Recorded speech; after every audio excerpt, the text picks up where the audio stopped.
सुरेश और उनकी बीवी का लालच या फिर दूसरे की साजिश संपत का मर्डर और उनकी बेटी वैदेही के कत्ल का कारण बना। सच में सुरेश के साथ जो भी रहा होगा उसने ये कत्ल किए होंगे। जिसने भी गवाही दी उनमें से एक झूठा है। सुरेश की तरह ऐसा लालची इंसान और कौन हो सकता है?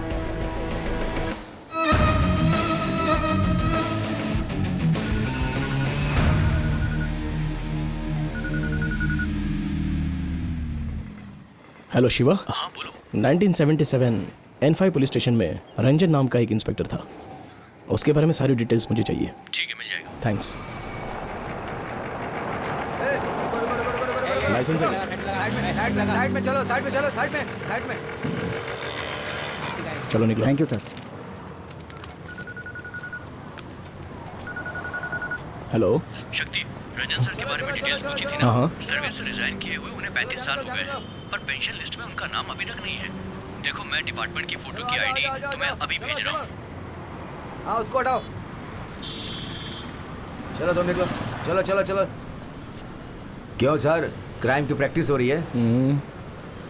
इसे कहीं पर देखा है क्या? देखो। ये आदमी, ये तो बहुत बड़ा शराबी है सर। क्या बकवास कर रहे हो? मैं कोई बकवास नहीं कर रहा हूँ सर, वो ही कर रहा था। मैंने इसे पकड़ा था ना सर, पूरा पिए हुए था सर। मैं कौन कर रहा था सर? 40 बार बोला होगा सर उसने। अच्छा, वो वही पुरानी फिएट कार? हाँ वही सर। तो फिर चार्जशीट में उनका एड्रेस तो होगा ही ना? होगा सर। तो पहले वो निकालो। हाँ।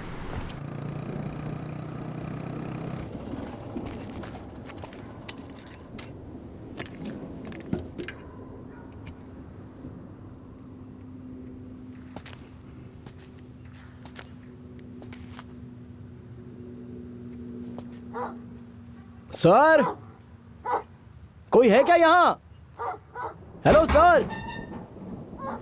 सर, कोई है क्या यहाँ?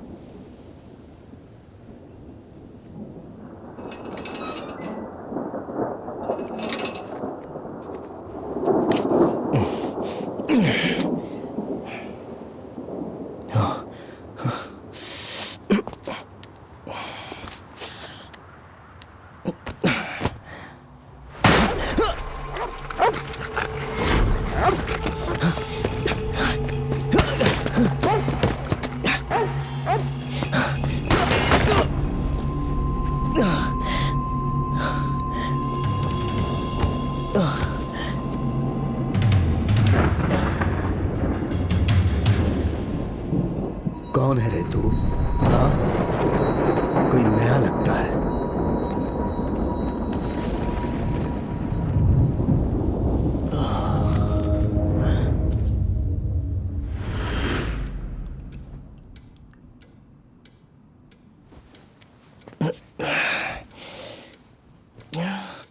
अरे, तुम पागल हो क्या? थोड़ा होशियार नहीं होता तो कहानी खत्म थी मेरी। अभी क्या लगता है कि कहानी खत्म नहीं होगी? हाँ? हाँ?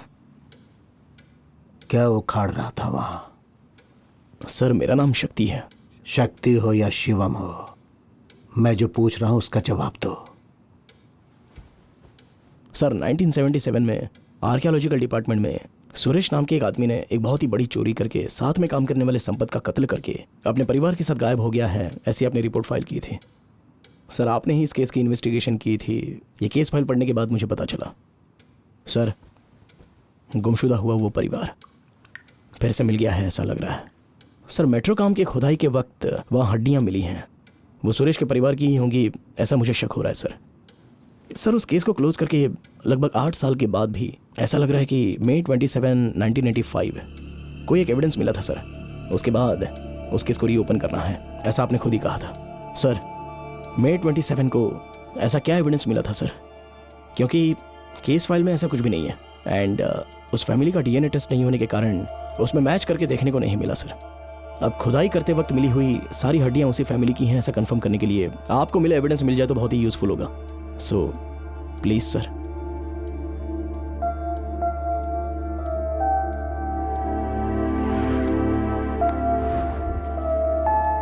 यह सब तुम्हें बताना जरूरी नहीं है। आउट। प्लीज सर, ऐसा मत कहिए, थोड़ी सी हेल्प कर दीजिए ना प्लीज सर। सर एक मिनट सर, मैं कहता हूँ मेरी बात तो सुन लीजिए प्लीज सर। सर इस केस में सुरेश के साथ कोई और भी इन्वॉल्व है ऐसा डाउट है सर। वो कौन है जरा हिंट दे दीजिए ना प्लीज सर। सर इस केस के बारे में किसी को कोई फिक्र नहीं है। मैं एक साधारण ट्रैफिक पुलिस वाला हूँ, दिन में अपनी ड्यूटी करके रात को इस केस के बारे में इन्वेस्टिगेशन कर रहा हूँ। सर इस केस की आपने भी इन्वेस्टिगेशन की है सर, थोड़ी सी हेल्प करोगे तो अच्छा होगा प्लीज सर। सर अभी मिली हुई हड्डियों की डिटेल्स, फॉरेंसिक रिपोर्ट, सब कुछ इस फाइल में है सर। आप फ्री होने के बाद अगर जरा देख लेंगे तो अच्छा होगा। Okay sir, okay.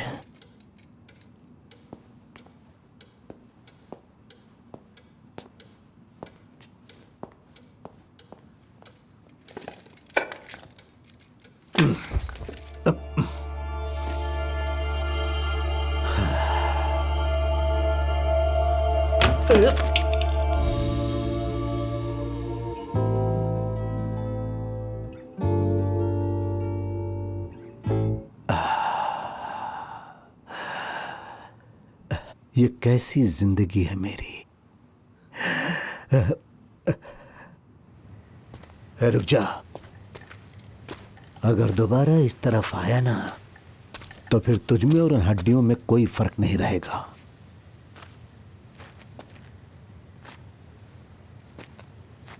शूट चलाइए। डिपार्टमेंट में आपके बारे में बहुत ही सम्मान और इज्जत से बात करते हैं, लेकिन अब मुझे पता चल रहा है वो आप ही हो ऐसा मुझे लगता नहीं है। आप डिप्रेशन में जिंदगी जी रहे हो, आपको शर्म आनी चाहिए सर। नशे की आदत लगाकर एक डरी हुई जिंदगी जी रहे हो आप। आपने हाथ में लिया हुआ केस पूरा किए बिना ही आपका परिवार बर्बाद हुआ इस एक कारण की वजह से, उसे अधूरा छोड़ देना ये कहां का इंसाफ है सर? हाँ, नाम ही नहीं पता है ऐसे परिवार का, आपको कौन सा न्याय लेकर दिलवाएंगे सर? गलत है सर, छोटी सी बच्ची थी वो, उसे देखे बिना ही दफना दिया सर। उसी गुस्से में सर मैंने इस केस को हाथ में लिया है, लेकिन आपको तो इस बात की कोई फिक्र ही नहीं है ना? जाइए सर, जाकर फिर से पीकर नशे में रहिए। अब से मैं इस तरफ कभी नहीं आऊंगा सर। ये भी कोई इंसान है क्या? और मैं इससे बात करने आया था। अपने सर पे चप्पल मार लेनी चाहिए।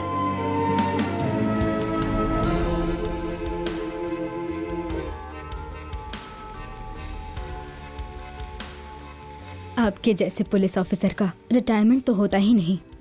तुम नहीं हो इसलिए कुछ भी नहीं रहा, सब खत्म हो गया। मेरी समझ में नहीं आ रहा मैं क्या करूं। आप जिंदा हैं इसीलिए ना कि इस केस को खत्म कर सकें। 40 साल पहले जो मर गए उनके केस की तहकीकात करके भला मैं क्या कर लूंगा। मुझे गए हुए 30 साल हो गए हैं, उसके बाद भी आप हमारे बारे में कुछ नहीं सोचते। वो एक छोटा सा लड़का इस केस को हाथ में लेकर संघर्ष कर रहा है। ये केस आपका है, शुरू किया है तो खत्म करना यही रंजन का स्टाइल है।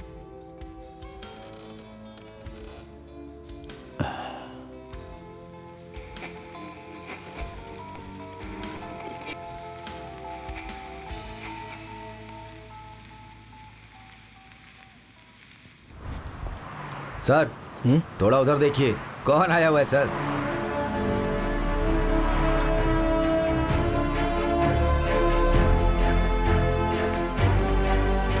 सर हाँ,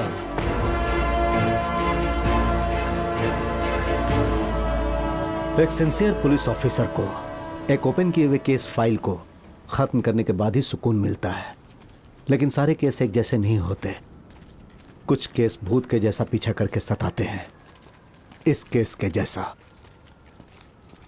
उस वक्त इमरजेंसी पीरियड था, पूरा देश अंधेरे में डूबा हुआ था। आज केस कोरोना के जैसा। आपको नहीं पता, ऐसा कुछ नहीं है सर। उस वक्त मैं भी तुम्हारे जैसा कोई क्लू की तलाश में था। यह केस मुझे बिच्छू के जैसा जकड़े हुए था। सुरेश को हर जगह ढूंढा गया। सर इस केस को रीओपन करना है ऐसा आपको क्यों लगा था sir? You know very well, इस केस की तहकीकात करते वक्त अगर किसी के ऊपर शक हो तो वो जो भी करेगा सब गलत ही लगेगा। मैं ये समझ सकता हूं कुछ तो मिस हुआ। सर आप ये क्या कह रहे हो? तो फिर सुरेश की कोई गलती नहीं थी? जहां तक मुझे लगता है सुरेश बेकसूर है। उस वक्त के जो हालात थे और जो सबूत थे, सब ऐसा मानने लगे थे कि सुरेश ने ही ऐसा किया होगा। बट द ट्रूथ में बी, जिसने संपत को मारा है जरूर उसी ने सुरेश को भी मारा होगा। बेचारा सुरेश बचकर नहीं भागा। उसे और उसके परिवार को सच्चाई के साथ मिलाकर यहां दफनाया गया है। उस दिन जो मुझे एविडेंस मिले थे उसी के आधार पर मैं इतना ही जान पाया था। तभी उस खजाने की चोरी हो गई थी। वो किसने की होगी आपको पता है? यस। वैसे नया एविडेंस जो मिला है वो क्या है सर? वो केस फाइल कहां है? वो जो नया एविडेंस मिला था इसमें नहीं है। एक केस को इन्वेस्टिगेट करते समय हमारी आंखें चारों तरफ फैले हुए झूठ के कारण खराब हो जाती है, जबकि सच्चाई के ऊपर ही हमारी नजर होनी चाहिए, न कि सच्चाई के जैसा दिखने वाले झूठ के ऊपर। उस दिन सुरेश के घर में जांच करते वक्त खून के दाग वाले शर्ट से हमें एक डॉक्टर की प्रिस्क्रिप्शन मिली, लेकिन उसमें डॉक्टर की कोई भी डिटेल्स नहीं थी। इस वजह से हमें उसे पकड़ना बहुत मुश्किल था। एक पेपर में होने वाले साइन से आपने उसे कैसे ढूंढ निकाला सर? सुरेश के गायब होने के 8 साल के बाद जब मैं एक दूसरा केस इन्वेस्टिगेट कर रहा था, मैंने उसी साइन के साथ दूसरी मेडिकल प्रिस्क्रिप्शन देखी। उसमें हमें उस डॉक्टर का एड्रेस मिला। जैसा मुझे लग रहा है सुरेश ने संपत को नहीं मारा, बल्कि उसने किसी को बचाया था।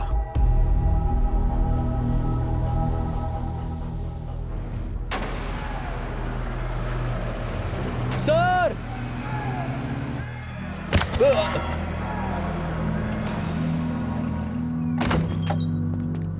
डॉक्टर, ये मेडिसिन आप लेकर के आ जाइए। हाँ, गुड गर्ल।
सर ये सब कुछ करके देखा, आपको क्या लगता है वो कौन होगा? 40 साल पहले खजाना निकालने वाला हादसा कोई पैसे वाला हो सकता है, या फिर पॉलिटिकल लीडर हो सकता है, या कोई अंडरग्राउंड डॉन हो सकता है। अब वो जिंदा भी है या नहीं पता नहीं। तो फिर इस केस को किस दिशा में लेकर जाएंगे तो अच्छा होगा, जरा बता सकते हैं? I don't want to be a policeman any more. तुम ट्रैफिक से क्राइम में बदली होने को देख रहे हो। अब इसे ही एक अपॉर्चुनिटी मान लो, केस को सॉल्व करो। जैसे उसे वो खजाना मिला वैसे ही कातिल मिलेगा। All the best. Hello sir, मैं कुमार बोल रहा हूँ। आपके केस के बारे में एक जरूरी लीड मिली है, हमें मिलना चाहिए। सुपर। अभी मेंजूर में मैं बंदोबस्त के लिए जा रहा हूँ, तो कल शाम को आपसे आके मिलता हूँ। Thank you. Okay sir.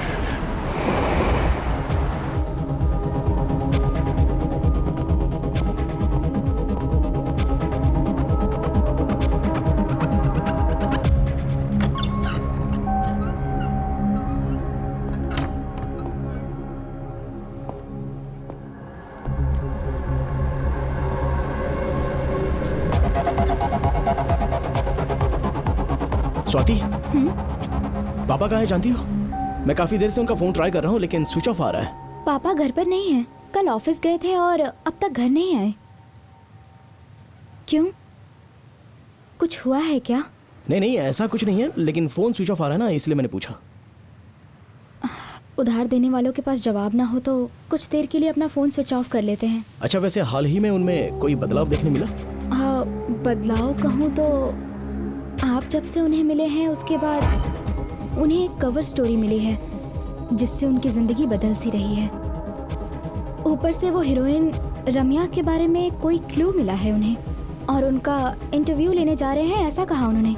बहुत दिनों के बाद उनके अंदर एक तरह का एक्साइटमेंट देखा मैंने। Okay, thanks. पापा कॉल करे तो मुझे ज़रूर बताना, और इस वक्त डिस्टर्ब किया इसलिए सॉरी। नहीं, कोई बात नहीं। मैं चलता हूँ, बाय। बाय।